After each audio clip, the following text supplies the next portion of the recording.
Bangladesh cricket ইতিহাসে সর্বোচ্চ সাফল্য এসেছে 2020 সালে। আকবর আলীর নেতৃত্বাধীন বাংলাদেশ অনূর্ধ্ব-19 বিশ্বকাপ চ্যাম্পিয়ন হয়েছিল ভারতকে হারিয়ে। সেবার চ্যাম্পিয়ন হওয়ার পর 2022 ও 2024 টানা দুই যুব বিশ্বকাপে বাংলাদেশ ব্যর্থ হয়েছে। টানা দুই অনূর্ধ্ব-19 বিশ্বকাপে ব্যর্থ বাংলাদেশ গেল কয়েক মাসে দুর্দান্ত খেলছে আজিজুল হাকিম তামিমের নেতৃত্বে। দুবাইয়ে গেল বছর ভারতকে হারিয়ে যুব এশিয়া কাপ বাংলাদেশ জিতেছে তামিমের অধিনায়কত্বে। শ্রীলঙ্কার বিপক্ষে তার নেতৃত্বেই ওয়ানডে সিরিজ জিতল বাংলাদেশ অনূর্ধ্ব-19 দল। ছন্দে থাকা বাংলাদেশ আগামী বছর নামবে যুব বিশ্বকাপ খেলতে।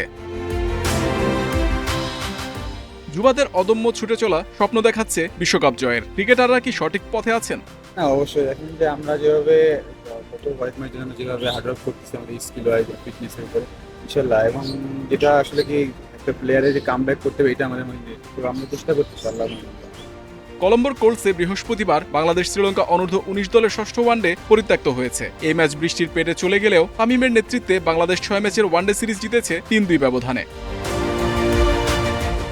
শ্রীলঙ্কার বিপক্ষে পিছিয়ে থেকে বাংলাদেশ যেভাবে ঘুরে দাঁড়ালো সেটার রহস্য খোলাসা করলেন জুনিয়র তামিম। দেখেন যে অ্যাজ এ টিম হিসেবে আমরা যে স্পিডটা ছিল, আমাদের কনফিডেন্স ছিল যে আমরা নেক্সট ম্যাচ ইনশাল্লাহ কাম ব্যাক করব। এটা আর কি চেষ্টা ছিল, আমরা ইনশাল্লাহ পরেটা খুব ভালো কাম ব্যাক করছি।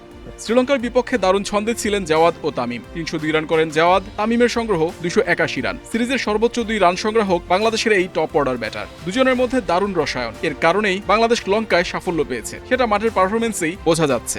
দেখেন এজ এ টিমে আমরা যে দুজন একটা ভিতের মানে বলা হয়, সেখানে আমরা ইনশাল্লাহ একটা মানে রেসপন্সিবিলিটি আছে আমাদের উপরে যে আমরা টিমটাকে নিয়ে যেতে as a top order batsman. তো 2টা ম্যাচ 3টা ম্যাচ খেলছে, আল্লাহর রহমতে বড় খেলছে। এটাই আমিও চেষ্টা করছি এভাবে কিছু দেওয়ার। এটাই আলহামদুলিল্লাহ টিমের জন্য যেটা প্রয়োজন সেটাই করার চেষ্টা করছি। জাওয়াদ তামিমদের নিয়ে বিশ্বকাপ জয়ের স্বপ্ন বাংলাদেশের। দলীয় পারফরমেন্স ধরে রাখতে পারলে শিরোপা পুনরুদ্ধারের পথে এগিয়ে যাবে টাইগার যুবারা।